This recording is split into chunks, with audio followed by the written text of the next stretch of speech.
In this episode of What's in My Gym, we're looking at parallel bars. Woo! So P-bars or parallettes, parallel bars. What are they good for? Who are they good for? What are they not good for? Why should you or should you not have them? All in this episode.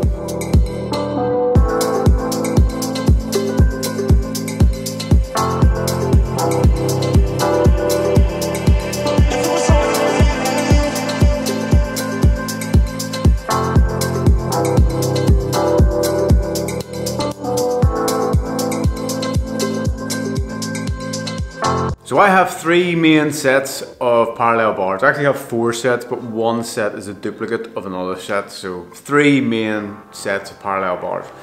My first set I ever bought were the tall black metal ones, which are quite thin. The idea being that I wanted to learn like handstands on them, and I saw cool sort of couple of tricks.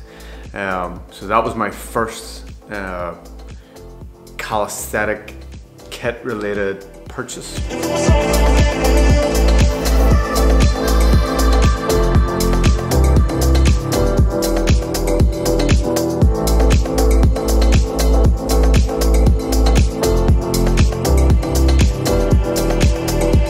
So what are parallel bars good for? I love them for L sits. If you ever try and, so an L sit is basically where you're sitting up tall and you put your legs out in front, and you can do this on gymnastic rings, which is a wee bit different. You can do it hanging and stick your legs out. You can do chin up L sits, or basically where your legs are out in front. And on the P bars, having that little bit of height makes it easier, because if you ever try and do an L sit on the floor, so if you try this now, sit on the floor, put your hands on the floor and try and lift your bum up and straighten out your legs, it's a tough move. So the P bars will allow you just to get that little bit of height. So the taller the bars, the easier the L sit generally, because you can allow for a bit of a tuck shape. And yeah, you don't have to be as strict to get your legs straight out in front. A couple of things to be aware of if you're buying parallel bars or parallettes. So I got my tall black ones. They're a wee bit thinner, which, oh yeah, you know, you can get a good grip on. But one of the early beginning exercises on P-bars is the L sit, and you rock through and you go onto your shoulders, and a thinner bar can be harder to get any sort of purchase on. So if you're looking to do those sort of moves where you shoulder stand on the bars, then a thicker bar can be a wee bit nicer.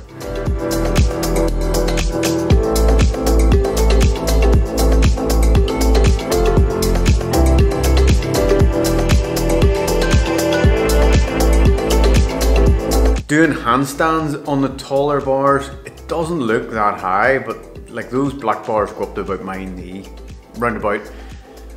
And you think, oh, it's not too bad, and you'll do an L sit or you do handstands on them, you kick up the handstand. And when you're upside down at that, and then you've got your arms in your head, all of a sudden you're looking at the floor thinking, I could face plant here.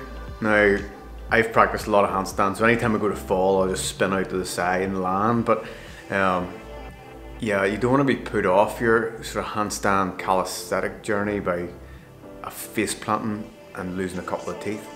So for me, if you're a beginner and you're getting parallettes or parallel bars, and it's something you're considering getting into, I would generally go for the wooden ones. They feel a lot nicer. Get them with a bit of length on them. Generally, it's sort of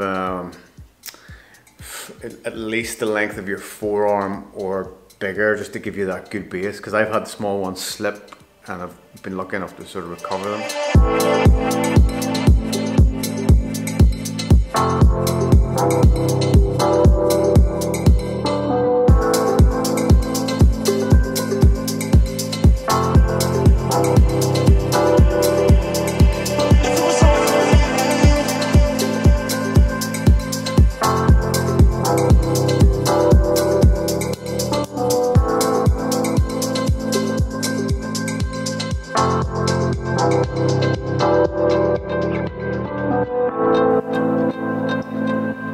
I drink far too much caffeine late at night, it's ridiculous.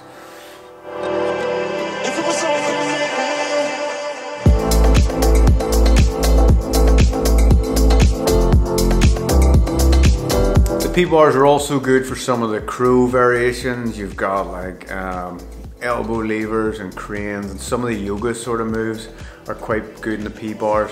And one of the reasons they are good in the P-bars is like a friend of mine, myself and a friend got into our handstands years ago, and we were handstanding everywhere.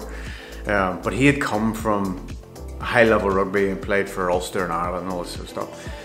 And he had a lot of breaks in his wrists, and his fingers were just a mess. They were just sausages. So he really struggled just hitting handstands on the floor, which I was sort of getting to grips with at that stage. So he found that the parallel bars were brilliant, because rather than being on the floor trying to do handstands, you obviously grip the bar. And that's good for a couple of things. So